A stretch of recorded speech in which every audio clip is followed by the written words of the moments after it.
आज जिस जगह पर आप बैठे हो वह जमीन आज से करोड़ों साल पहले 8,500 डिग्री के तापमान से उबल रही थी। जिस जगह पर आप बैठे हैं वह जगह लाखों सालों तक बर्फ से ढकी हुई थी और ये दोनों बातें सच हैं। इस वीडियो के अंदर आप पृथ्वी के 450 करोड़ साल के सफर को देखने वाले हैं। इस रोचक सफर के लिए इस वीडियो के अंत तक अवश्य बने रहें। दोस्तों, आप देख रहे हैं स्काई पर्व यूट्यूब चैनल। जिस जगह आज हमारा सौर मंडल है वहां विभिन्न प्रकार की गैस और धूल के बादल हुआ करते थे। वैज्ञानिकों के मुताबिक धूल के बादलों से दूर एक तारा हुआ करता था। समय के साथ साथ उस तारे की ऊर्जा कम होने लगी, जिसके कारण उसके अंदर एक विशाल विस्फोट हुआ। विस्फोट की वजह से अंतरिक्ष की धूल एक दूसरे से टकराने लगे। इस दौरान बादलों में स्थित धूल के कण दबाव और गर्मी के कारण बड़े उल्का पिंड और पत्थरों में परिवर्तित हो चुके थे और इसी दबाव की वजह से इन बादलों में स्थित रेडियो एक्टिव पदार्थ ने ग्रेविटी का निर्माण किया। इस ग्रेविटी के कारण बीच में हाइड्रोजन और हीलियम इकट्ठा होने लगे। इस भयंकर दबाव के कारण एक विशाल विस्फोट हुआ और इसी विस्फोट के कारण हमारे सूरज का जन्म हुआ। अंतरिक्ष में घूम रहे क्षुद्र ग्रहों में भारी वजन की वजह से सूरज के करीब आकर सूरज की परिक्रमा करने लगे। पृथ्वी पर ग्रेविटी होने की वजह से सूरज की परिक्रमा करने वाले पिंड अब पृथ्वी की परिक्रमा करने लगे और धीरे धीरे टूटकर यह पृथ्वी पर गिरते रहे। और ऐसी घटना हमारे पड़ोसी ग्रह थिया पर भी हो रही थी, जिसके कारण ही पृथ्वी के और करीब आने लगा। और इस भयंकर टकराव की वजह से पृथ्वी के हिस्से के रूप में अंतरिक्ष में फैल गए और एक रिंग की तरह पृथ्वी का चक्कर लगाने लगे। इसी बीच हमारे चांद का भी निर्माण होता है।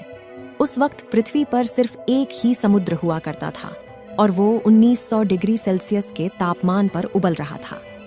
समय के साथ साथ पृथ्वी धीरे धीरे ठंडी हो रही थी, जिसके कारण पृथ्वी के भारी तत्व जैसे धातु और रेडियो एक्टिव पदार्थ पृथ्वी के केंद्र में जाकर इकट्ठा हो गए और हल्के पदार्थ पृथ्वी की सतह पर आ गए। लाखों सालों तक पृथ्वी पर उल्का पिंडों की बरसात हुई।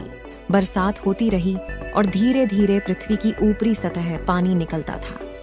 वैज्ञानिकों के मुताबिक यही वह वक्त था जब दूर गहरे पानी के अंदर निकलते ज्वालामुखियों से पहली बार सूक्ष्म जीवों का निर्माण हुआ।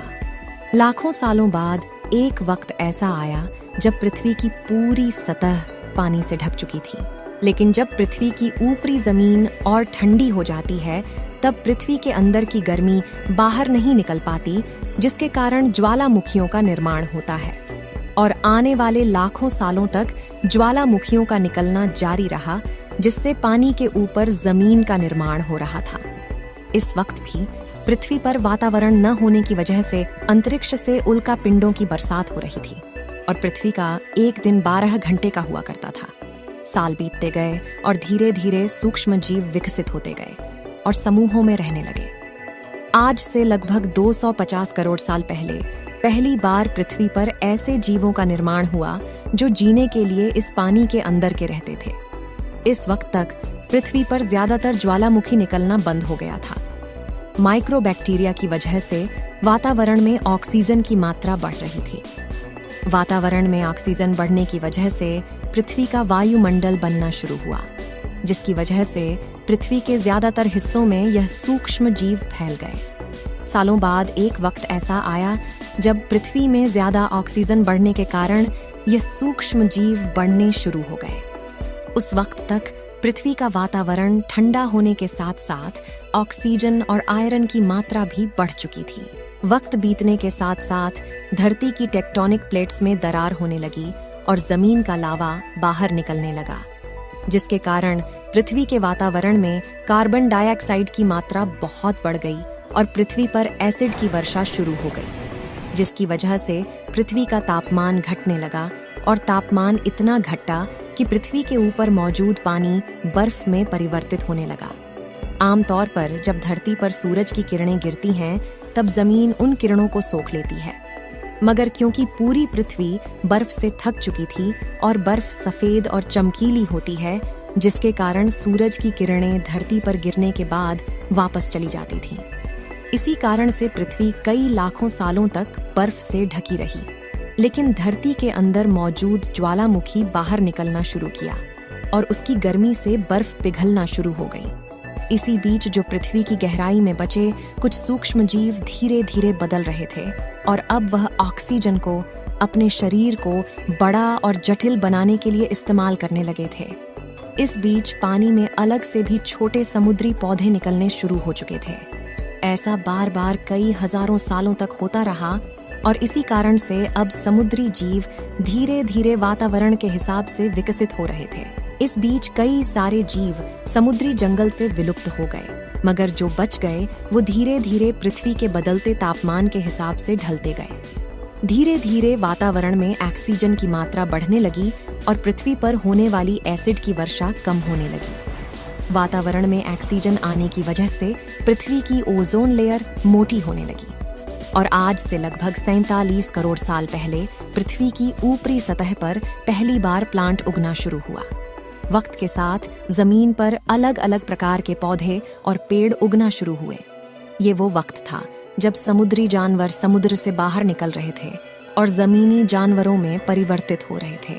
धरती की ज्यादातर जमीन एक जगह इकट्ठा हो चुकी थी, जिसे आज हम एशिया महाद्वीप के नाम से जानते हैं।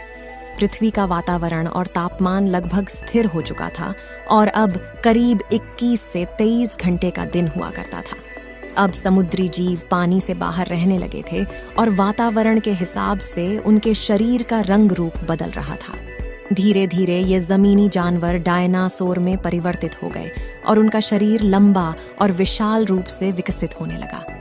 कुछ डायनासोर शिकार किया करते थे, जिसके कारण वे छोटे और तेज होते चले गए। ज्यादातर जमीन रेगिस्तान और बंजर हो चुकी थी और ज्यादातर जंगल समुद्र के करीब हुआ करते थे, जिसमें डायनासोर रहा करते थे।